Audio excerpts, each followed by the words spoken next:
Replacement policy when value of money changes with time. Here I will explain this topic.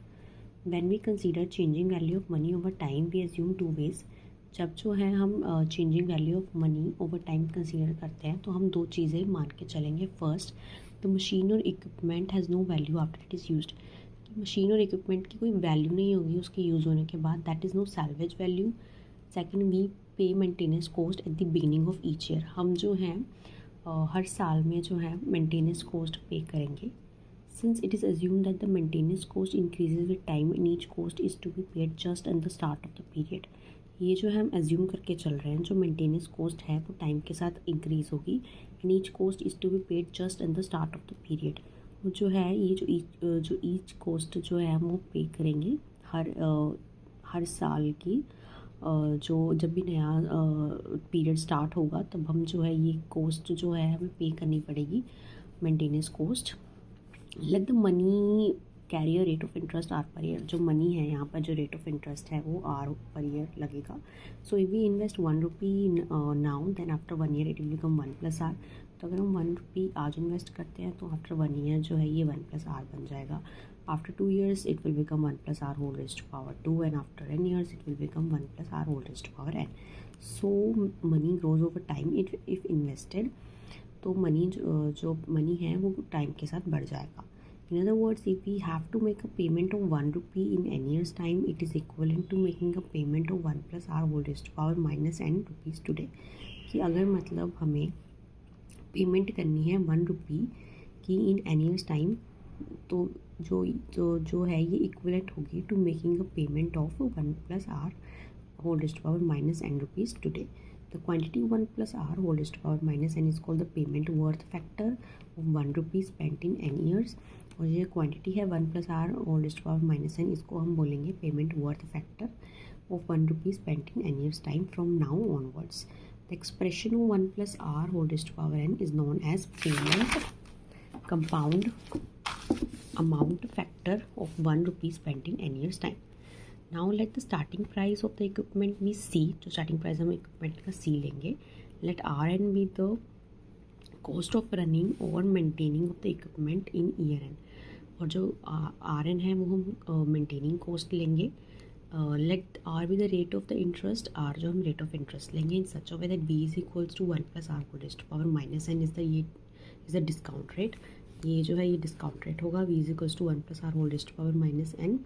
Using this we can find the total present value of all the future cost. इन सब चीज़ों को use करके हम जो है total present value find कर सकते हैं ऑफ फ्यूचर कॉस्ट, जिसमें मेंटेनेंस, रिप्लेसमेंट, ये सब चीज़ें इंक्लूड हो जाती हैं.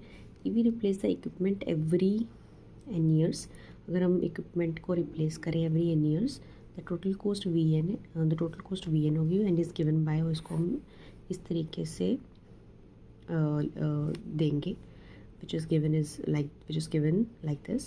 Vn is equals to C + R0 + Vrn + V square R2 + so on Vn - 1 Rn - 1 plus C + R0 V raised to power n plus V raised to power n + 1 R1 and so on V raised to power 2n - 1 Rn - 1. यहाँ से C + R0 हम यहाँ सबसे पहले common लेंगे, अंदर बचेगा 1 + Vn plus V raised to power 2n plus so on. Similarly हम यहाँ से R1 भी कॉमन लेंगे, अंदर बचेगा 1 plus V raised to power n plus up to so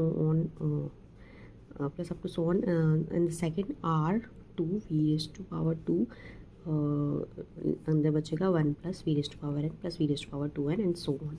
तो C + R0 हमने कॉमन ले लिया, यहाँ से R1V और ये R2V स्क्वायर टर्म्स इकट्ठी कर दो, यहाँ से 1 + Vn plus V raised to power 2n ये टर्म्स इकट्ठी कर दी. तो C प्लस हम यहाँ पर समीशन लगाएंगे एक बार, क्योंकि हमारे पास जो है ये समीशन की फॉर्म में लिख सकते हैं हम इसको. Summation k running from 0 to n - 1 V के आर के. और ये जो है हमारे पास यहाँ GP सीरीज बन रही है, जहाँ पर जिसकी जो कॉमन रेशो है वो V raised to power n है. तो यहाँ पर हमने GP सीरीज़ का सम का फॉर्मूला लगा दिया.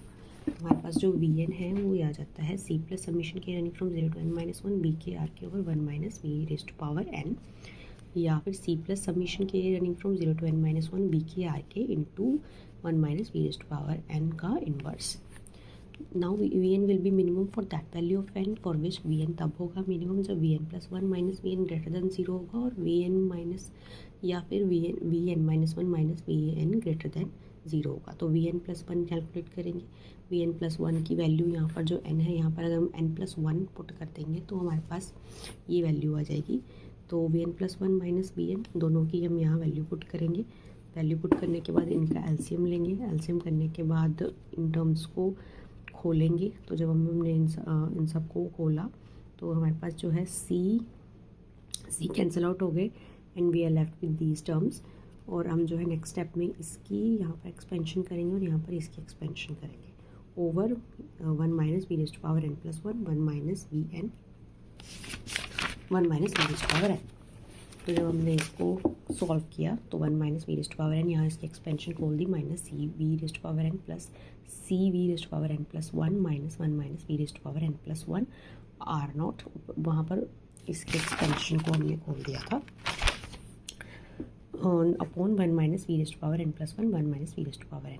यहाँ से हम जो कॉमन ले लेंगे, यहाँ से हम r n minus v raised to power n minus one, are n minus one terms को कॉमन लेंगे। और इन ऊपर वाली यहाँ से भी हम लोग n minus one v raised to power n minus one, are n minus terms को कॉमन लेंगे, साथ में माइनस का साइन। तो जो अंदर बचेगा वो बचेगा one minus v raised to power n plus one. और क्योंकि हमने यहाँ पर से भी n minus one are n minus one v raised to power n minus one को कॉमन ले लिया था, तो यहाँ पर साथ में तो यहाँ पर जो बचेगा वो होगा minus one minus v raised to power n. Minus sign क्योंकि हमने कॉमन ले लिया है तो यहाँ पर अंदर भी माइनस का साइन आएगा। प्लस अब हमने यहाँ से n minus one are n minus one terms को v raised to power n minus one are n minus one terms को कॉमन लिया था, तो जो अंदर